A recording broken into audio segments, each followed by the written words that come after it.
నేను మీరు మీ చిన్నపిల్లలు మీకు తెలుసు ఉండకపోవచ్చు. 'మహేష్ యోగి' గారి ఐడియా ఉందా మీకు?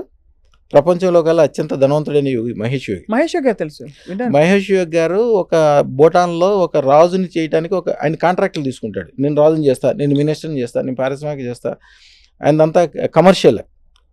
చేస్తానని ఒప్పుకుంటే ముందు డబ్బులు తీసుకోడు. అయిపోయిన తర్వాతే తీసుకుంటాడు. అది తీసుకున్నాడు. ఆయనకి నలుగురు మంచి హస్తవాసి ఉన్నోళ్ళు కావాల్సొచ్చారు.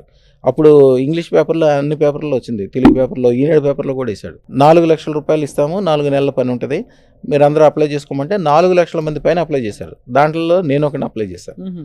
నన్ను ఒకడిని తీసుకున్నాడు. వేరే వేరే రాష్ట్రాల్లో ఒక నలుగురిని తీసుకున్నాడు. యాక్చువల్‌గా 4 నెలలు అనుకున్న పని భూటాన్ రాజుకు సంబంధించింది నెల రోజుల్లోనే అయిపోయింది. కానీ ఆయన దగ్గర ఉండాలని నేను 4 నెలలు ఉన్నా. ఓహో!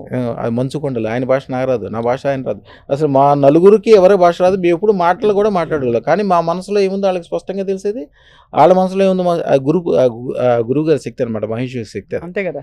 ఆయన శక్తితోటి ఆయన మంత్రం కూడా నోటితో ఏం చెప్పాడు. ఆయన మనసుతో చెప్తే మన మనసులోకి వచ్చేయాలి అంతే. హుహుహుహు. మన అక్షయ సిద్ధి పొందిన మనది కాబట్టి ఆయన ఆ విధంగా తీసుకుని ఆయన అంటాడు, ఈ 4 నెలలు అవ్వాల్సిన పని ఆయనకి కూడా అంత నమ్మకం లేదు. అది కొద్దిగా క్రిటికల్ ఉన్నది.